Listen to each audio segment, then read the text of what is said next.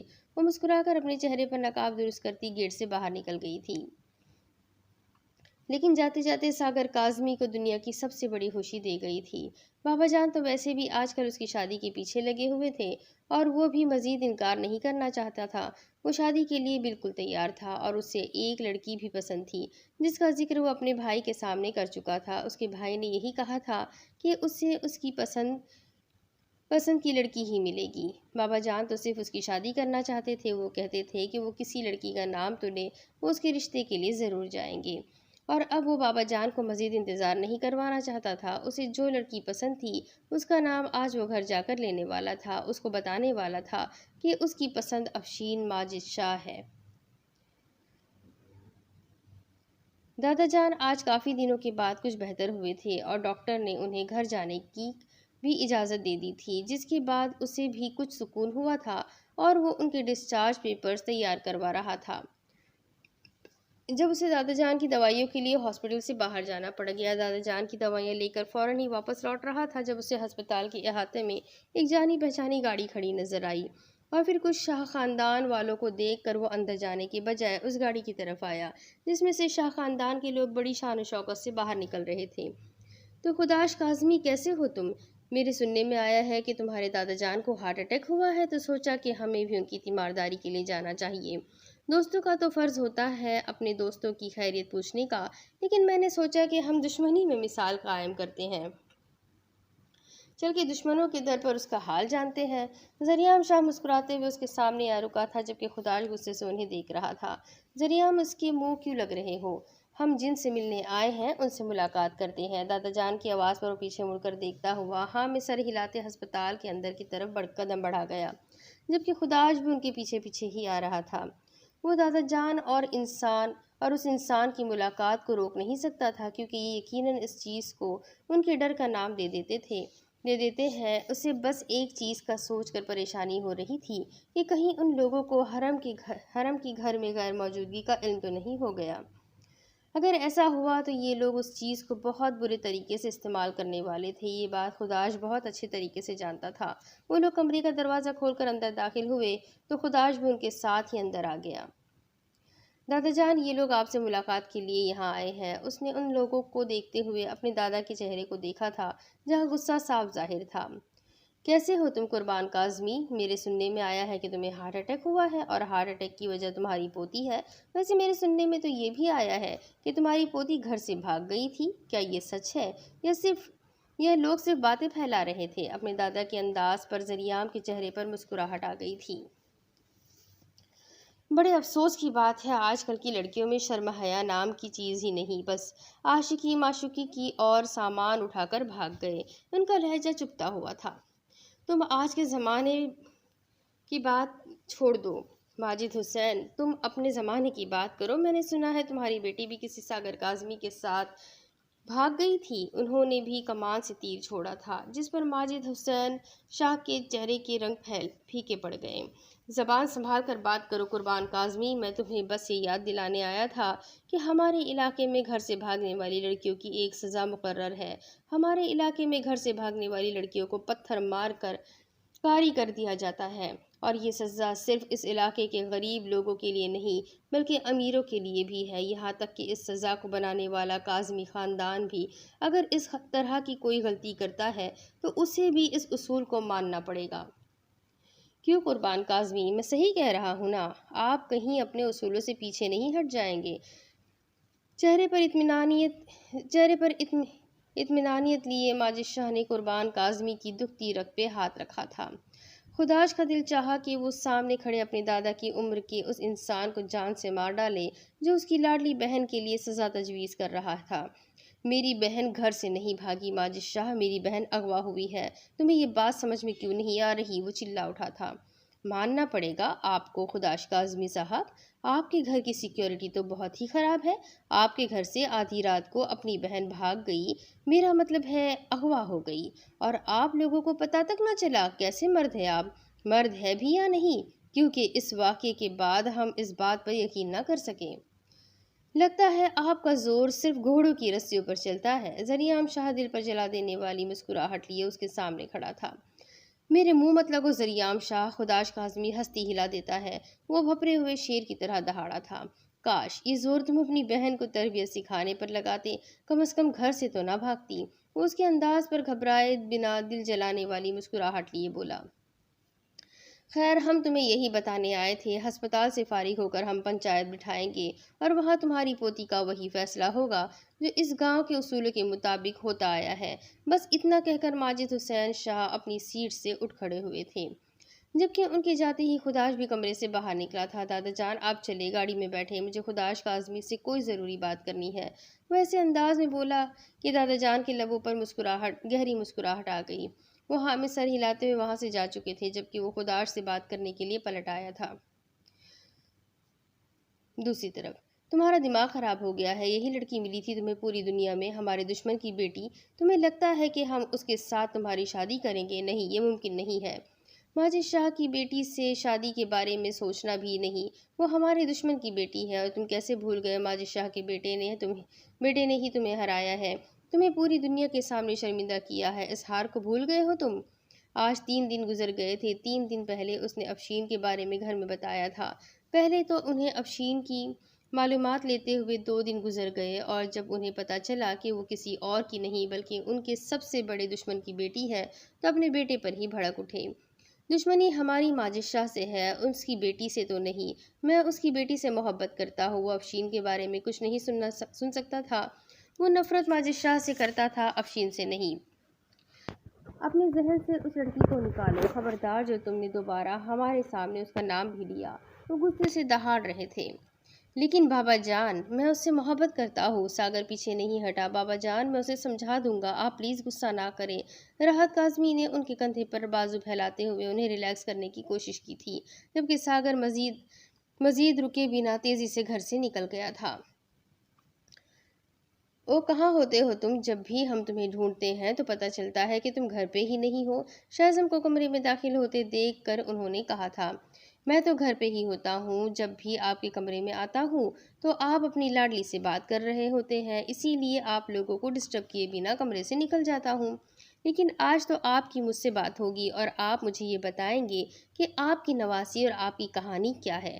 کہانی بعد میں، پہلے یہ بتائیں کہ وہ محترمہ حویلی میں کب تشریف لا رہی ہے۔ میرا مطلب ہے کہ آپ اسے ہمیشہ اس حویلی سے دور ہی رکھیں گے؟ وہ ان سے سارے سوال کر چکا تھا جبکہ دادا جان کے چہرے پر مسکراہٹ آ گئی تھی۔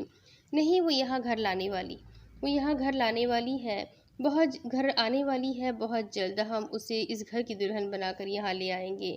ہم اس کی شادی ذریعام سے کر رہے ہیں اور ذریعام نے رشتے کے لیے حامی بھر دی ہے، اور ہمیں یقین ہے ہماری نواسی جلد ہی ذریعام کی زندگی سے امایا کو نکال کر باہر پھینک دے گی اور وہ ہمارے خاندان کی اصل بہو ہوگی۔ دادا جان اپنی دھن میں بولتے چلے جا رہے تھے جبکہ شاہزم کو لگا جیسے اس کی دنیا ہل گئی ہو۔ وہ تو ان سے کچھ پوچھنے کی بھی ہمت نہیں کر پا رہا تھا۔ کیا مطلب؟ دوسری طرف کیا مطلب ساگر؟ آپ کے بابا جان کو کیا مسئلہ ہے ہماری شادی سے؟ آپ تو کہہ رہے تھے کہ آپ جلد ہی میرے گھر رشتہ لے کر آئیں گے۔ وہ پریشانی سے اسے دیکھتے ہوئے بولی، مجھے خود بھی کچھ سمجھ نہیں آ رہا افشین۔ بابا جان بہت غصے میں تھے اور وہ کچھ کہتے کہتے خاموش ہو گیا۔ اور کیا ساگر، آپ خاموش کیوں ہو گئے؟ بتائیں مجھے۔ افشین، اصل میں ہمارے خاندانوں میں دشمنی ہے، اور یہ دشمنی کوئی آج یا کل کی نہیں بلکہ بہت سالوں پرانی ہے، مطلب ہمارے دادا کے دور کی ہے۔ یہ دشمنی چلتی چلی آ رہی ہے اور اب تک ان دونوں خاندانوں میں کسی طرح کی دوستی کی کوئی گنجائش کبھی نظر نہیں آئی۔ غلطی میری ہے، اصل میں خود بھی نہیں جانتا تھا کہ تمہارا تعلق شاہ خاندان سے ہے، اور میں نے کبھی جاننے کی کوشش بھی نہیں کی کہ تمہارا خاندان اور کیا ہے۔ اور اب میں یہ سب کچھ نہیں جانتی ساگر۔ آپ نے مجھ سے کہا تھا ہمارے نکاح میں کوئی مسئلہ نہیں ہوگا، تو اب آپ مجھے محبت کی سبز باغ دکھا کر یہ کیسی باتیں کر رہے ہیں؟ آپ مجھے خوفزدہ کر رہے ہیں۔ میں اتنی آگے آ کر اب واپس جانے کا تصور بھی نہیں کر سکتی۔ وہ پریشانی سے اسے دیکھنے لگی تھی جبکہ ساگر اسے اپنی بات سمجھا ہی نہیں پا رہا تھا۔ یہاں بات لڑائی جھگڑے کی نہیں بلکہ خاندانی دشمنی کی تھی۔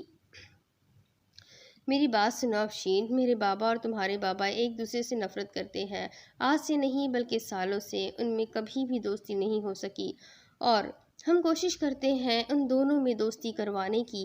کیا ہم اپنی محبت کے لیے چھوٹی سی کوشش بھی نہیں کر سکتے؟ وہ اسے سمجھانے والے انداز میں بولی۔ اس طرح کی کوئی بھی کوشش کامیاب نہیں ہوگی افشین۔ میں اپنے بابا کو بہت اچھے طریقے سے جانتا ہوں اور ان کی ضد اور غصے سے بھی واقف ہوں، تو پھر اس سب کا کوئی تو حل ہوگا نا؟ وہ پریشانی سے اسے دیکھتے ہوئے پوچھنے لگی تھی۔ اس چیز کا ایک حل تو ہے، لیکن یہ ہم دونوں کے لیے بہت مشکل ثابت ہو سکتا ہے۔ میں ایسی باتیں اپنے دماغ میں نہیں سوچنا چاہتا جو اس مسئلے کا حل ہے۔ آپ بات کو گھما پھرا کر مت کریں، مجھے صاف صاف بتائیں کہ ہمیں کیا کرنا ہوگا۔ اگر میں تمہیں یہ کہوں کہ اپنے خاندان، اپنے باپ بھائی سب کچھ چھوڑ کر میرے ساتھ چلو، تو میرے ساتھ چلنے کے لیے تیار ہو جاؤ گی؟ وہ اس کے دونوں ہاتھ امید سے تھامے بولا، لیکن افشین کے ہاتھ اس کے ہاتھ سے نکلنے میں چند ہی پل لگے تھے۔ یہ آپ کیسی باتیں کر رہے ہیں ساگر؟ ایسا ممکن نہیں ہے۔ میں اپنے گھر والوں کو دھوکہ نہیں دے سکتی۔ پہلے ہی اپنے گھر والوں سے چھپ کر آپ سے یوں ملاقات کر کے میں گناہ کر رہی ہوں۔ میں مزید گناہ گار نہیں ہونا چاہتی۔ تم پیچھے ہٹ رہی ہو؟ وہ اسے دیکھتے ہوئے سوال کرنے لگا۔ اس کا جواب افشین کے پاس نہیں تھا اور یہ ساگر بھی جانتا تھا۔ وہ خاموشی سے اس کے قریب سے اٹھ کر چلی گئی تھی۔ ساگر نے اسے روکا نہیں تھا۔ اب آگے۔ حرم ہر تھوڑی دیر کے بعد پورا گھر آ کر چیک کرتی تھی، کہیں کسی کونے میں عظمیٰ بیٹھ کر اسے دیکھ نہ رہی ہو۔ وہ یہ شام کی بات پر یقین کر رہی تھی کہ وہ دن میں گھر پر نہیں ہوتی، لیکن پھر بھی اندر کہیں نہ کہیں ڈر تو تھا ہی۔ شکر ہے ٹی وی پر کچھ اچھے چینلز آ رہے تھے، ورنہ پتہ نہیں آج کا دن وہ کس طرح سے گزارتی۔ آج وہ پہلی بار زندگی میں یوں اکیلے گھر پر رہی تھی۔ زندگی میں ایسا اتفاق نہیں ہوا تھا کہ اسے اپنے گھر پر اکیلے رہنا پڑا ہو۔ کوئی نہ کوئی ہر وقت اس کے آس پاس موجود ہی رہتا تھا۔ حویلی میں تو نوکروں کی بھی بڑی فوج تھی جو ہر وقت ان کے آمنے سامنے ہی رہتے تھے۔ ایسے میں اکیلے کسی جگہ پر رہنا حرم کو کافی ڈرا رہا تھا، لیکن پھر بھی وہ کافی بہادری کا مظاہرہ کرتے ہوئے ٹی وی کے سامنے بیٹھی تھی۔ جب دروازے پر دستک ہوئی، کہیں عظمیٰ گھر واپس تو نہیں آ گئی؟ اس کے دماغ میں کچھ کلک ہوا تھا، لیکن چڑیل دروازہ کھٹکھٹا کر کیوں آئے گی؟ اس نے اپنی سوچ کو سوال دیا۔ یقیناً کوئی انسان تھا، چڑیل کو کیا ضرورت تھی دروازہ کھٹکھٹانے کی؟ وہ اٹھ کر دروازے کے پاس آئی۔ کون ہے؟ اس نے دروازے سے دور رہ کر پوچھا تھا۔ دروازے پر ہاتھ بھی نہیں رکھا تھا، کہیں باہر کھڑا انسان بند دروازے سے ہی اس کا ہاتھ نہ پکڑ لے۔ میں ہوں سیام گڑیا، دروازہ کھولو۔ اسے دوسری طرف سے آواز آئی تھی اور آواز پہچانتے ہی اس نے پورا دروازہ کھول دیا تھا۔ السلام علیکم سر، کیسے ہیں آپ؟ مجھے تو پتہ ہی نہیں تھا کہ آپ بھی یہاں ہمارے ساتھ آئے ہیں۔ مجھے تو لگتا ہے آپ ایئرپورٹ پر صرف ہمیں ٹاٹا کرنے آئے تھے۔ اس کے چہرے پر کافی زیادہ جوش تھا اور اس کے معصومانہ انداز پر وہ مسکرا دیا تھا۔ نہیں، میں تم لوگوں کے ساتھ ہی آیا تھا، اسی فلائٹ میں جس میں تم تھی، لیکن تم سارے راستے روتی ہوئی آئی تھی، اسی لیے تم نے مجھے دیکھا نہیں۔ وہ اندر داخل ہوتے ہوئے ہاتھ میں پکڑا سامان سیدھا کچن میں لے کر گیا تھا۔ یہ کیا لے کر آئے ہیں؟ کیا میرے لیے کچھ ہے؟ اس نے پیکٹ سے خوشبو سونگھتے ہوئے کہا تو وہ وہاں میں سر ہلاتا پیزا نکال کر اس کے سامنے رکھ چکا تھا۔ یمی! آپ کو کیسے پتا مجھے چکن پیزا پسند ہے؟ وہ پلیٹ رکھتے ہوئے اس سے دیکھنے لگی تھی، چہرے پر ایکسائٹمنٹ تھی۔ گڑیا، مجھے تو یہ بھی پتا ہے کہ تمہیں مٹر پسند ہے، اور یہ بھی پتا ہے کہ جو چیز تمہیں کھانے میں پسند نہ ہو مگر اس میں مٹر ہو تو مٹر نکال کر تم کھا لیتی ہو۔ وہ ہنستے ہوئے بولا تو حرم کا منہ کھل گیا۔ یہ بات اسے کیسے پتا چلی تھی؟ یہ بات آپ کو کیسے پتا چلی؟ کس نے بتائی آپ کو؟ وہ حیرت کو چھپائے بنا پوچھنے لگی۔ عظمیٰ نے بتایا، وہ سرگوشی نما آواز میں بولی۔ اور عظمیٰ کو کس نے بتایا؟ اس نے بھی سرگوشی نما آواز میں پوچھا تھا، آنکھوں میں خوف لہرایا تھا۔ ہو سکتا ہے جب تم یہ بات کر رہی ہو تب عظمیٰ نے سن لیا ہو۔ کیا تم نے کل رات یہ بات کی تھی؟ وہ عجیب پراسرار انداز میں بول رہا تھا، جبکہ حرم نے زور زور سے ہاں میں سر ہلایا تھا۔ تو بس بالکل بے فکر ہو جاؤ، کل اس نے تمہاری باتیں سن لی تھی، ڈرنے یا گھبرانے کی ضرورت نہیں ہے۔ عظمیٰ تو تمہاری دوست ہے، تمہارے گھر میں رہتی ہے۔ وہ مزے سے پیزا کھاتے ہوئے بولا۔ میری کوئی دوست نہیں ہے، آپ کی ہوگی چڑیل دوست۔ مجھے چڑیلوں سے دوستی کرنے کا کوئی شوق نہیں ہے۔ بے وقوف لڑکی، کیا کر رہی ہو؟ اتنی اونچی آواز میں چڑیل چڑیل مت کہو۔ چڑیل کو 3 دفعہ چڑیل کہنے پر وہ حاضر ہو جاتی ہے۔ وہ اسے سمجھاتے ہوئے بولا تو اس کی آنکھیں مزید پھیل گئیں اور حرم نے اپنے لبوں پر انگلی رکھ لی۔ خیر، یہ ساری باتیں چھوڑو، میں تم سے کچھ اور پوچھنے آیا ہوں۔ وہ موضوع بدلتے ہوئے بولا، جس پر وہ بھی سیدھی ہو کر بیٹھ گئی۔ کیا ہوا ہے تمہیں؟ میرا مطلب ہے جب تمہارا نکاح ہوا تب تمہاری حالت کچھ اور تھی۔ میں نے تمہاری آنکھوں میں یشام کے لیے بے پناہ نفرت دیکھی تھی، پھر ایسا کیا ہوا کہ تم ہر چیز بھلا کر یشام کے ساتھ اتنی نارمل ہو؟ یہ تو تم بھی جانتی ہو کہ کوئی بھی شادی جس میں زبردستی کی جائے وہ کامیاب ہونے میں وقت لیتی ہے، لیکن میں نوٹ کر رہا ہوں تمہاری سچویشن بہت الگ ہے۔ حرم، کیا چل رہا ہے تمہارے دماغ میں؟ اگر تم یشام کے ساتھ کچھ آپ میری بات دادا جان سے کروا سکتے ہیں؟ وہ اس کی بات کاٹتے ہوئے بولی۔ حرم، میں کچھ اور پوچھ رہا ہوں۔ میرا دوست تم سے بے انتہا محبت کرتا ہے، بہت کم عمر میں بہت کچھ برداشت کیا ہے اس نے، اور مجھے میرے دادا جان نے رخصت کیا ہے، انہوں نے مجھے خود اس شخص کے ساتھ بھیجا ہے ان کا گھر بسانے کے لیے۔ میں ان کی بیوی ہوں، میں بھی اپنا گھر بسانے کے لیے آئی ہوں، ہر اس لڑکی کی طرح جو اپنا گھر چھوڑ کر اپنے سسرال جاتی ہے۔ وہ اس کی آنکھوں میں آنکھیں ڈالے ہوئے بولی تو سیام کتنی دیر کچھ بول ہی نہیں پایا۔ جب اس نے دوبارہ فون مانگا تو اس نے لمحے کی تاخیر کیے بنا اس کے حوالے کر دیا تھا اور وہ فون لے کر کمرے میں بند ہو گئی تھی۔ نانا جان، میں کیا کہوں، آپ کا ہر فیصلہ سر آنکھوں پر، آپ جو کہیں گے مجھے منظور ہوگا۔ آپ جس کے ساتھ چاہیں میری شادی کر سکتے ہیں۔ اگر وہ لڑکی سچ میں اتنی چال باز اور بری ہے اور وہ آپ کے گھر کو برباد کر رہی ہے تو پھر اس سے کوئی حق نہیں بنتا کہ وہ آپ کے خاندان میں رہے۔ میں یہ تو نہیں جانتی کہ میں اسے ذریعام کی زندگی سے نکال پاؤں گی یا نہیں، لیکن پھر بھی اپنی طرف سے کوشش ضرور کروں گی۔ آپ کے لیے اتنا تو کر سکتی ہوں میں۔ یہ بات اسے کل رات ہی پتہ چلی تھی کہ نانا جان اس کی شادی کے بارے میں سوچ رہے ہیں، اور جس انسان کو انہوں نے اس کے لیے چنا تھا وہ پہلے سے شادی شدہ تھا۔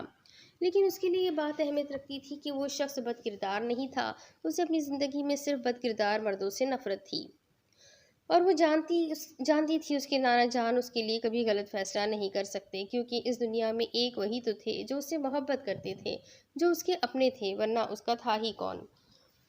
اور وہ کسی مطلب پرست عورت کو اپنے نانا جان کے خاندان کو برباد کرنے نہیں دے سکتی تھی۔ اس لڑکی کے بھائی نے اس کے کزن باقر شاہ کا قتل کیا تھا اور یہ لڑکی ان کا خاندان برباد کرنے پر تلی ہوئی تھی، اور نانا جان بھی اسے اپنے گھر لے کر جانا چاہتے تھے، لیکن ایک مضبوط تعلق کے ساتھ ان کا سب سے پرذمہ دار اور فرمانبردار پوتا ذریعام ہی تھا جس پر وہ اس کے معاملے میں بھروسہ بھی کر سکتے تھے۔ وہ جو دوسرا پوتا تھا وہ کافی باغی اور ذرا من موجی تھا۔ یہ ساری باتیں اس کے نانا جان نے ہی اسے بتائی تھی۔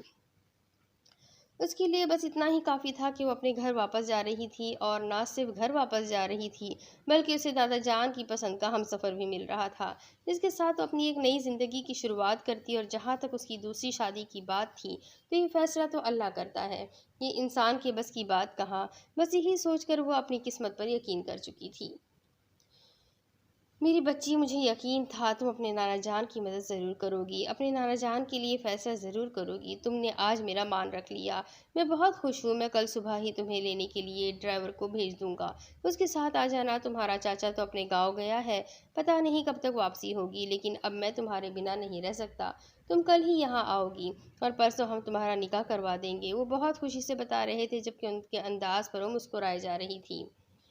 دوسری طرف حویلی میں اچھی خاصی رونق لگی ہوئی تھی۔ اچانک پورے گھر کی سجاوٹ کروائی جا رہی تھی اور سب لوگ حیرانگی سے دیکھتے ہوئے خاموشی سے ان کے حکم کو مان رہے تھے۔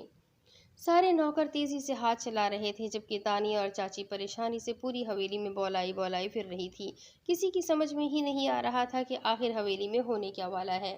دادا جان کا انداز اس بات کا گواہ تھا کہ جلدی سے کوئی بہت بڑا فنکشن یہاں پر ہونے والا ہے، لیکن فی الحال تو کسی طرح کے فنکشن کا ذکر نہیں کیا گیا تھا، تو پھر یہ تیاری کیسی؟ دادا جان، یہ سب کچھ کیا ہے؟ آپ حویلی کی سجاوٹ کیوں کروا رہے ہیں؟ خیریت تو ہے نا؟